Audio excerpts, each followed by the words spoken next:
If Ruben Amorim see Manchester United pass 3 games, he go think say na AI. Michael Carrick, wey be student of Old Soldier Never Die, don dey follow ancient path. He don make Manchester United attack strong like Eba, so tey dem dey score like tap wey dey rush water. In the past 3 games wey Manchester United dey be don play, they don go to porous teams with 8 goals wey enter net. With wetin Manchester United fans don see in the past, this performance go look like fin trick. Today, Fulham wey dey peli 3-2 nearly steal 1 point like Jara for suya meat.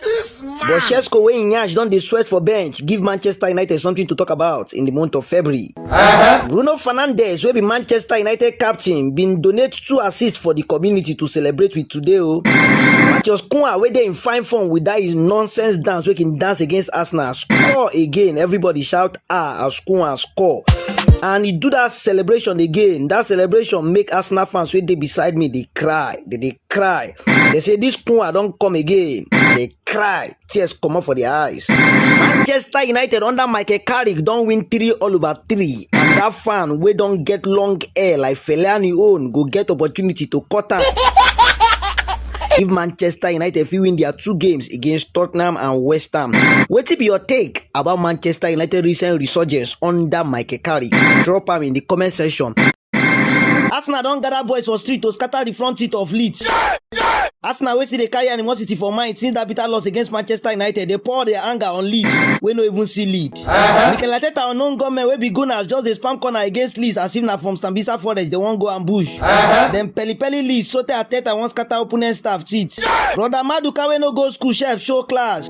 Victor Gyökeres wey don flick air more than score goals in the past 7 games for EPL sef score. Zubimendi wey need to mend in ways after he give assist to Brandon Mbeumo last week sef mend in ways today.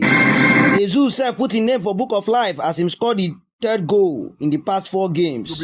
This one a major victory for Arsenal because people don't think say they go drop from a beat after they lose to Manchester United. But Mikel Arteta and him boys say no for today's game. They say no as they peli these guys 4-0. This 4-0 now scoreline wey be say nobody been expect because Leeds na side wey they informed this season for the English Premier League after their poor start. Arsenal boys have no dey encouraged by the performance at some point. As it be like say make they score the goals wey they go score this season against this Leeds side. Almost every Arsenal player in my books na him get 10/10 rating. This na the kind of team where Arteta want to watch every time from the sidelines. Wetin be your take about this Arsenal performance? Shey you feel say na this kind of performance na him dey give team trophy? Drop your take about my take in the comment. E be like say Manchester City manager Pep Odumodu Guardiola don dey work for bottling company after Arsenal lose to Manchester United wey we think say e go mount pressure like Mason Mount. His team performances come worse like Manchester United under Ruben Amorim. Manchester City wey been put 2 strokes of cane for Tottenham Yash for first half through Sheki and Semenyo later surrender for the game like Anini for second half.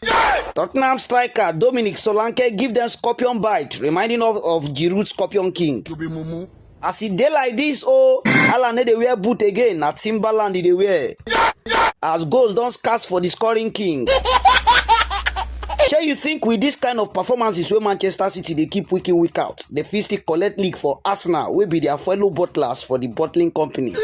Comment your take about my take for this video. No. Michael Carrick, the brain boss of Manchester United wey pass octopus, wan do something wey go make Manchester United fans give am slap woto and 2 by 2. Marcus Rashford wey Manchester United don discard like SIM card wey get depth of 20,000. Na him Michael Carrick wan bring back As we still dey hope wey FC bring back our girls, na so Carrick still dey hope to bring back Marcus Rashford. Michael Carrick wey like to attack teams on counter attack like US missiles would like to have Marcus Rashford back so that he go fit give teams at attack. Rashford wey the life of suffer don tire for Manchester United sef no go get the feelings of coming back but with Michael Carrick you never can tell.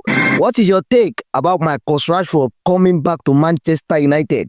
Do you think Marcus Rashford should come back or do you think he should stay at Barcelona where he has already won a trophy and he has chances of winning more? Drop your take about my take in the comment section and don't forget to share this video. Thank you. One prayer wey we dey always pray be say make the problem wey visit us before no ever visit us again. But this time around, the team wey put Real Madrid for the problem of round of 32 na him be the problem wey they go still face again. The last time out, Mourinho and him men pieces Real Madrid like butcher wey never see work do. It was for Real Madrid, so to dey pele Real Madrid and their goalkeeper score. Madrid now don't get chance and opportunity to show Benfica say who do first no dey pain. Benfica said go come with that belief say person wey dey beat like thief no suppose beat them again.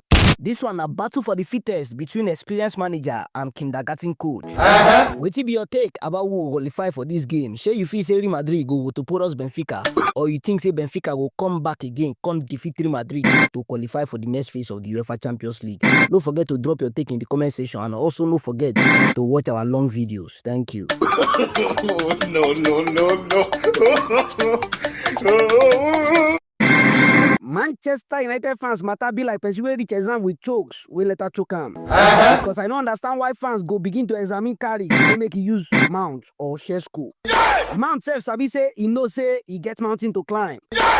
Benjamin Sheshko need to ask Mbeumo and co for tips too. Dem don't quickly forget, like who forgetting benefactor say they only day one competition and everybody no fit start.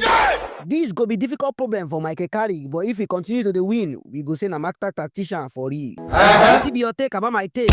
Say you feel say Messi Mount and Benjamin Sheshko supposed to start. Now where Dogu get injury, who you feel say fit replace Dogu? Messi Mount, Sheshko, or Matheus Cunha? Drop your take about my take in the comment section. Thank you.